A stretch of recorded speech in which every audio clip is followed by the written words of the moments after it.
तारतम सागर के अंदर विश्व का ऐसा कोई धर्म नहीं है जो धर्म समझ में न किया वो महामती प्राणनाथ जी ने। लेकिन सुंदर साथ जी, तारतम के अंतर्गत आपको अवगत कराया गया, जब हम गुरुजनों की शरण में जाते हैं तो तारतम मंत्र लेते हैं। मेरे पास एक प्रश्न आया, क्या अन्य गुरुओं से अन्य देवताओं को मंत्र लेने के पश्चात क्या हम दोबारा गुरु मंत्र ले सकते हैं? तो प्यारे सुंदर साथ जी, आपको महेश्वर तंत्र के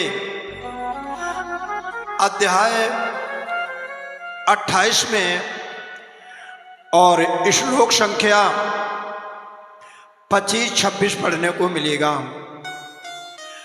गंधलुब्धो यथा भृंगो पुष्पात पुष्पांतरम ब्रजेति ज्ञान लुब्धस्थिता शिष्यो गुरुर्गुरुवंतर्वजेते। शिव जी कहते हैं, पार्वती जी ये सत्य है, जब तक अपने आत्म कल्याण परम धाम के मोक्ष मंत्र ना मिल जाए तब तक आप जैसे सुगंध का लोभी भ्रमर एक पुष्प से दूसरे पुष्प पर जाता है, इसी प्रकार शिष्य का कर्तव्य एक गुरु से दूसरे गुरु के पास दीक्षा लेवे, ऐसी शास्त्र की आज्ञा है। क्योंकि अपरा और परा दो प्रकार की विद्याएं हैं। अपरा के अंतर्गत बहुत से देवता आते हैं, परंतु कोई भी देवता का मंत्र जपने से आपको मोक्ष प्राप्त नहीं हो सकता। ऐसी स्थिति में अपरा से परे परा, जैसे निराकार कहते हैं, और परा से अध परे निराकार के पार परात पर परमात्मा की भक्ति, जिसे आपको नित्य बताते हैं, प्रतिदिन बताते हैं, परम धाम की बात। और वो परम धाम कहीं और नहीं, वो परम धाम हमारे हृदय में है। तो ऐसे परम धाम के परमात्मा का मंत्र कौन हो सकता?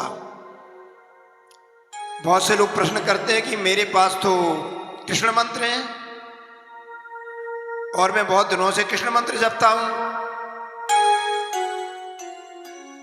तो ये आपको बताया कि जब तक आपको परमधाम के परमात्मा कृष्ण का मंत्र ना मिल जाए तब तक आप जैसे सुगंध का लोभी भ्रमर एक पुष्प से दूसरे पुष्प से तीसरे पुष्प से चौथे पुष्प पर जाता है, इसी प्रकार जब तक परमधाम का तारतम्य मंत्र ना मिल जाए तब तक आप गुरु दीक्षा बार बार ले सकते हैं, ऐसी शास्त्र की आज्ञा है। ये स्वयं शिव जी पार्वती जी को बतलाते हैं।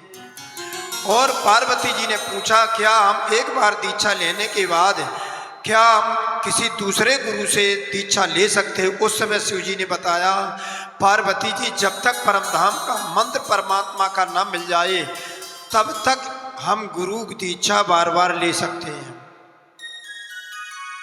क्योंकि परमात्मा के मोक्ष मंत्र को प्राप्त करने के पश्चात फिर ऐसी भूल नहीं करना चाहिए। फिर आप यदि दोबारा तारतम्य मंत्र दूसरा मंत्र लेते हैं तो आपका पतन हो जाएगा।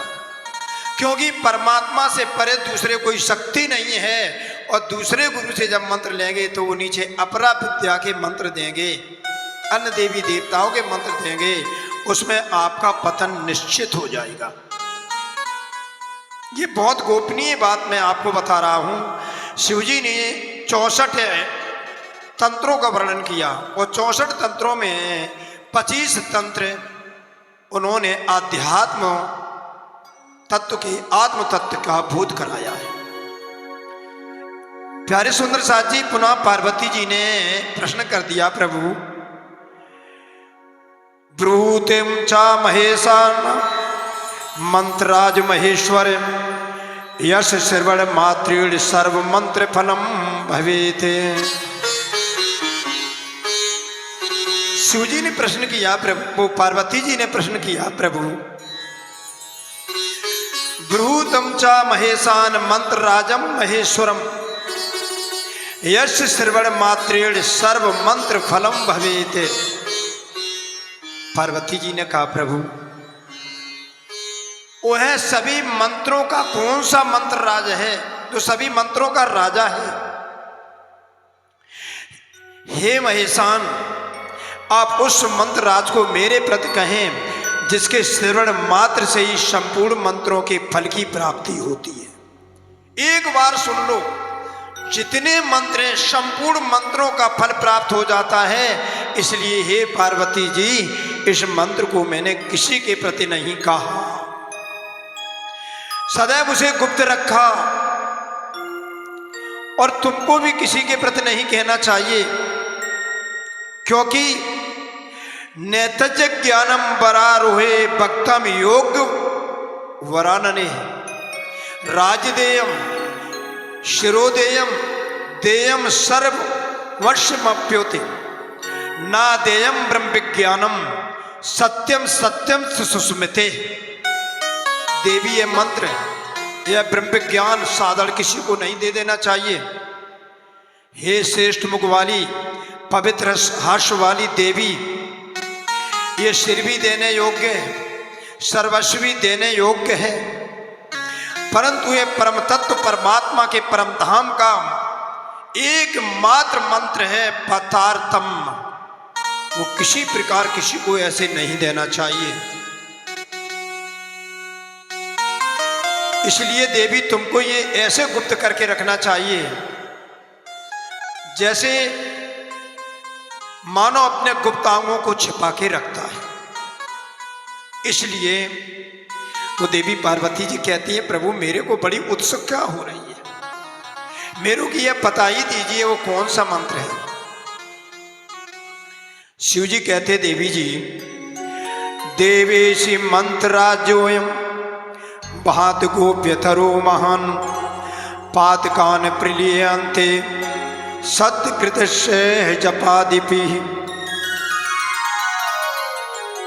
शिव जी कहते हैं, हे देवी, देवियों की ईश्वर हो तुम, हे देवीश, ये मंत्र राज गोपनीयों में भी अति गोपनीय में भी अति गोपनीय है।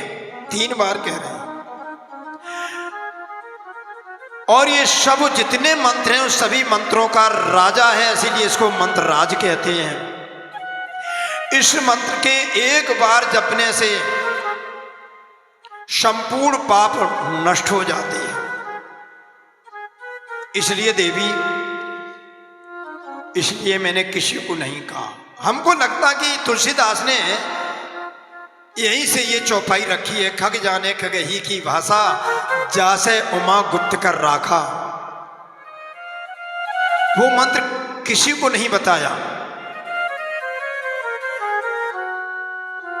शिव जी कहते हैं, देवी बड़े ध्यान पूर्वक सुनो।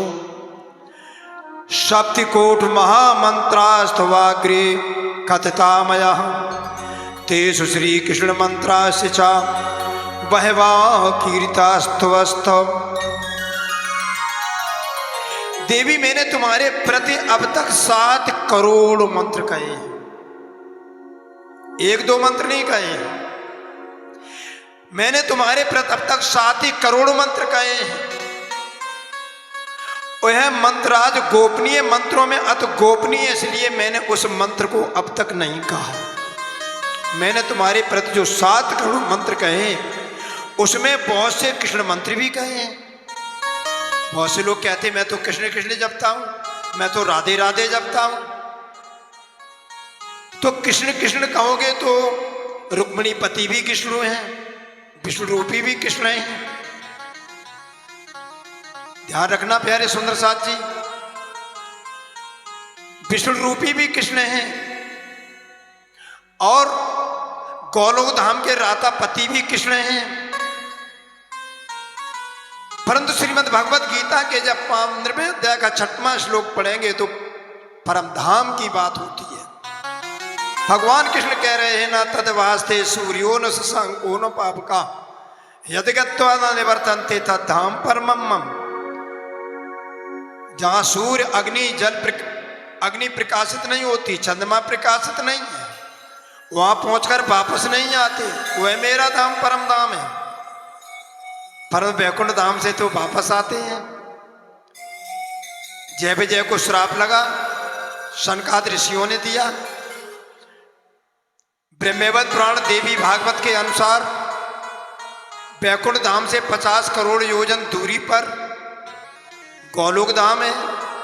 गोलोक धाम से भी आना और जाना है। राधा जी ने श्री दामा को श्राप दिया, श्री दामा ने राधा को श्राप दिया। इसलिए वैकुंठ में 4 प्रकार की मुक्ति है और गोलोक धाम में 5 प्रकार की मुक्ति है। सालोक सायोज सामीप सारूप्य सायुज, ये 4 प्रकार की मुक्ति वैकुंठ धाम में है। और 5वें प्रकार की मुक्ति राष्ट्रीय मुक्ति ये गोलोक धाम में है। पर परम धाम में मोक्ष है। तो पार्वती जी ने कहा प्रभु वही मेरे को परम धाम का मंत्र चाहिए। शिव जी कहते देवी ऐसे नहीं मिल सकता, वो तो बड़ी विचित्र है, किसी को नहीं दिया,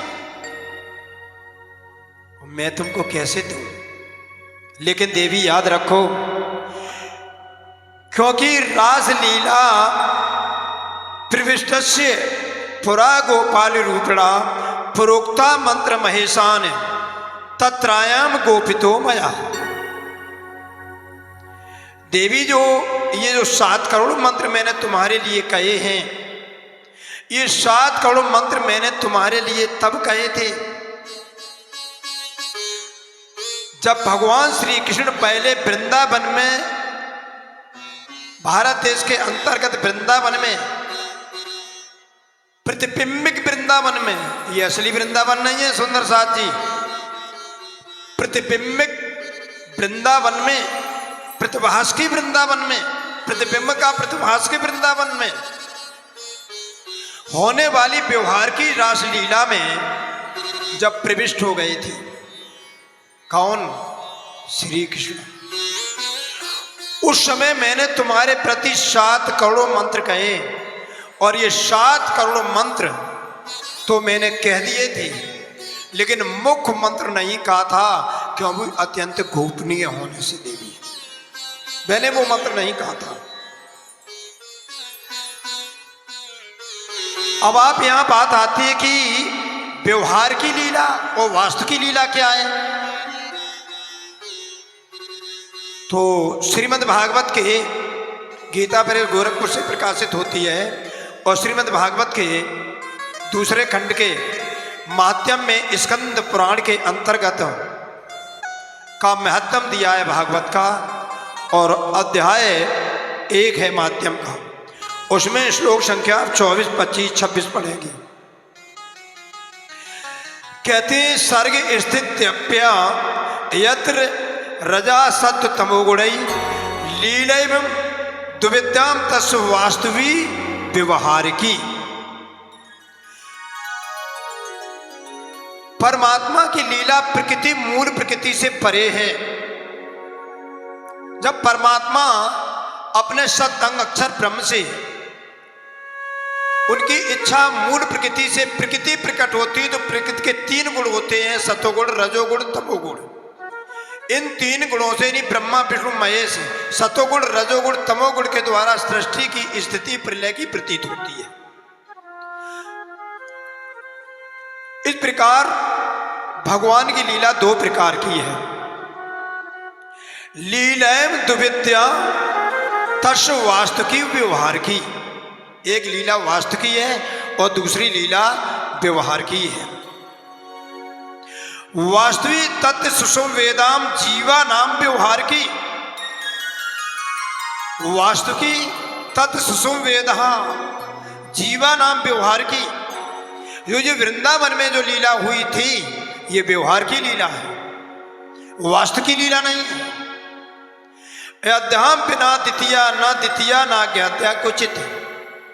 और इस व्यवहार की लीला के द्वारा आप वास्तु की लीला में कभी प्रवेश नहीं कर पाएंगे। भागवत कथा भी दो प्रकार की है, एक वास्तु की और एक व्यवहार की। तो जो वास्तु की लीला जब तक आपकी समझ में नहीं आएगी, जब तक वास्तु की लीला में प्रवेश नहीं करेंगे, तब तक आप 7 करोड़ मंत्र व्यवहार की लीला के कृष्ण के हैं।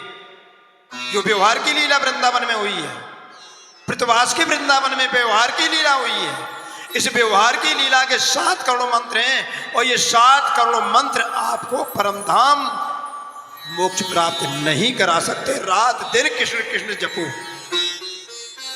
ये बहुत गोपनीय बात है।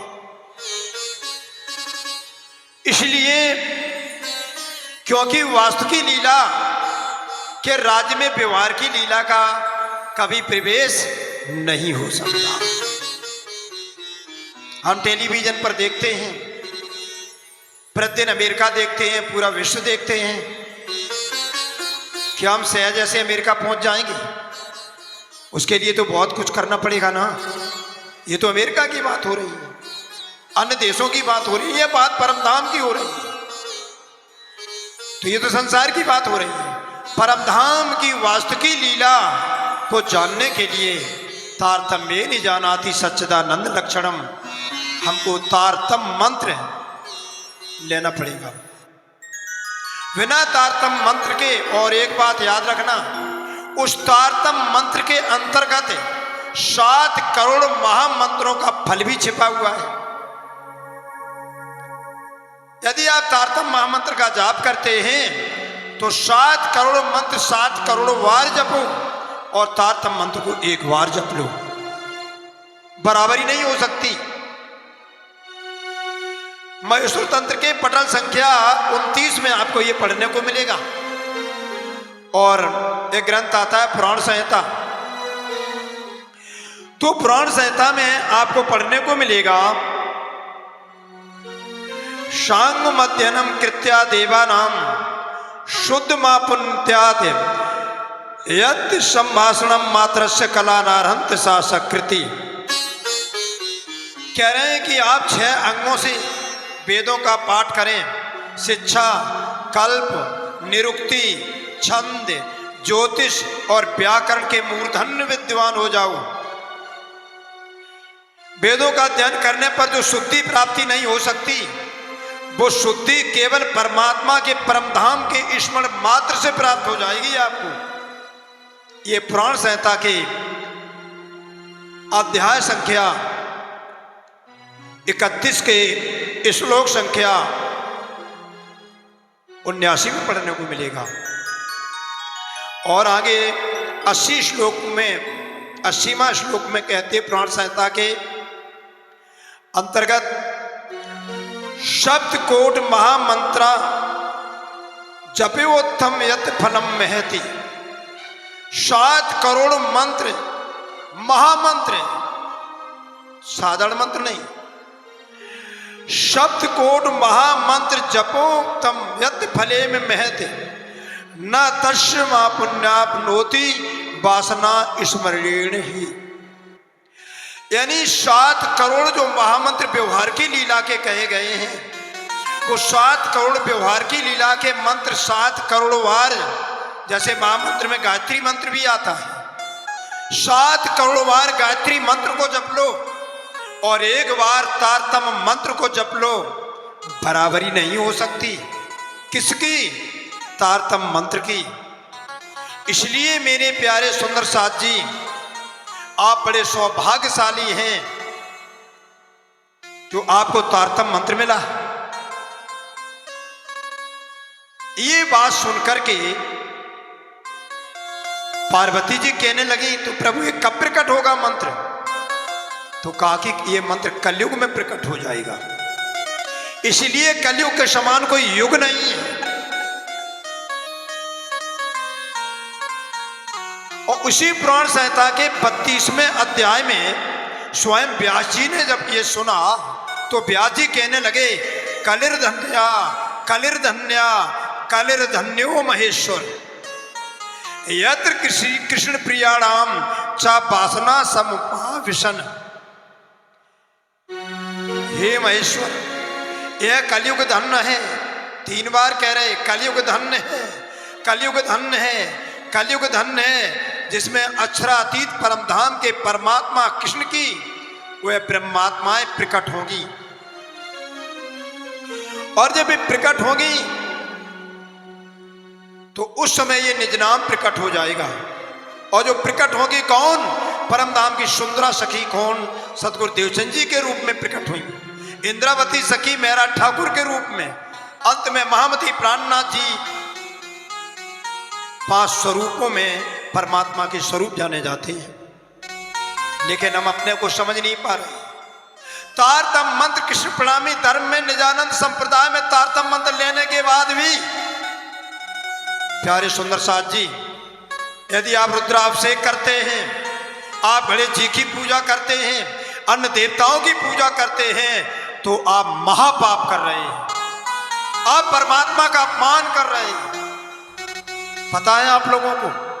ये मैं नहीं कह रहा हूं, स्वयं शिव जी कह रहे हैं पद्म पुराण के अंदर। ये पार्वती जी, मैं अनुभव पूर्वक कहता हूं कि परमात्मा के मंत्र को लेने के बाद यदि आप किसी अन्य देवता का प्रसाद भी नहीं खाना चाहिए। यहां प्रसाद की बात कर रहे हैं, शिव जी कह रहे हैं, परमानंद नहीं कह रहे हैं। प्रसाद भी नहीं लेना चाहिए परमात्मा के मंत्र जाप करने वाले को। और जब प्रसाद भी नहीं लेना चाहिए तो तुम अन्य देवताओं की पूजा करो, ये कहां होगा? इसका तात्पर्य आपने परमात्मा के परमधाम पर और उस महामंत्र पर, जिसके एक बार तारतम मंत्र जपने पर 7 करोड़ गायत्री जैसे महामंत्रों को जपने का फल प्राप्त हो जाता, केवल एक बार जपने से उसका आपको कोई लाभ नहीं मिलेगा, क्योंकि आप पर परमात्मा के प्रति आपको कोई विश्वास ही नहीं है। इसलिए तो व्यास जी ने प्रश्न कर दिया कि जिन अन्य युगों में, अन्य युग जो हो गए हैं, सतयुग त्रेता द्वापर, अन्य युगों में पवित्रता, अनेकों प्रकार की तपस्या, सत्य आदि गुणों की महिमा तो है, किंतु उन केवल सत्य आदि गुणों के धारण करने से क्या लाभ है? हमने तपस्या की, कल्पवास कर रहे हैं, अनेकों व्रत कर रहे हैं, उपवास कर रहे हैं, इन करने से क्या लाभ है?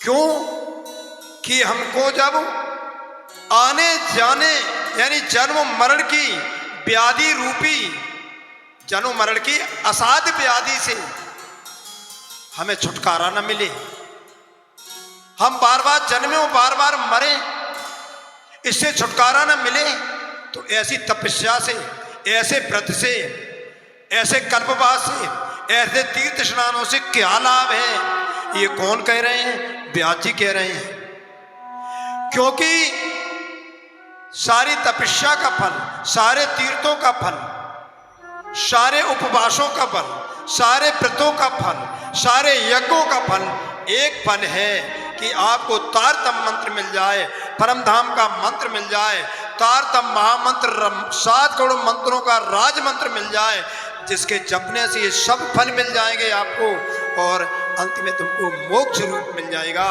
ये तारतम मंत्र जन्म मरण रूपी व्याधि की महा औषधि है। इसलिए परमधाम के परमात्मा कृष्ण का मंत्र जपिए। ये देवकी नंद कृष्ण परमात्मा नहीं हो सकते, गोलोक धाम के राधापति परमात्मा कृष्ण नहीं है, परमधाम के परमात्मा ही परमात्मा मोक्षदाता है।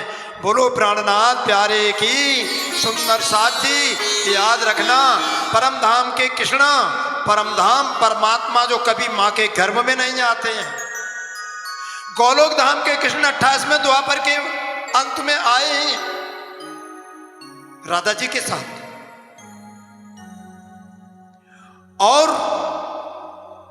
बैकुंठनाथ देवकी नंदन कृष्ण है, जिनको वृंदावन में रहने का अधिकार नहीं, इसलिए इन्हें पहुंचा दिया कहां? द्वारिका में। उठो और जगो। ये मनुष्य शरीर आपको इसलिए मिला है, ये देवताओं की पूजा के लिए नहीं मिला है। इस शरीर के लिए तो मनुष्य शरीर के लिए देवता तरस रहे हैं और तुम देवताओं के पीछे मारे मारे फिर रहे हो। उठो जगो, साधन धाम मोक्ष कर द्वारा, पायन ते परे लोकी सुधारा। ये शरीर मोक्ष का द्वार है और मोक्ष कहाँ है? परम धाम। चाहे वेदांत उठा लीजिए, महाभारत उठा लीजिए, 18 पुराण उठा लीजिए, सारे ग्रंथ उठा लीजिए, सारा वेद उठा लीजिए, मोक्ष का साधन केवल परम धाम है, केवल परम धाम। और परम धाम का मंत्र है तारतम महामंत्र। इसलिए परम धाम के कृष्ण, उसके नीचे गोलोक धाम के कृष्ण, उसके नीचे बैकुंठ के रुक्मिणी लक्ष्मीपति कृष्ण। उठो जगो, परमात्मा कृष्ण की भक्ति पतिव्रता है। बोलो प्राणनाथ प्यारे की। धर्म प्राण सुंदर साथ जी, संत गुरुजनों के साथ माता पिता गुरुजनों को कोटि कोटि प्रणाम।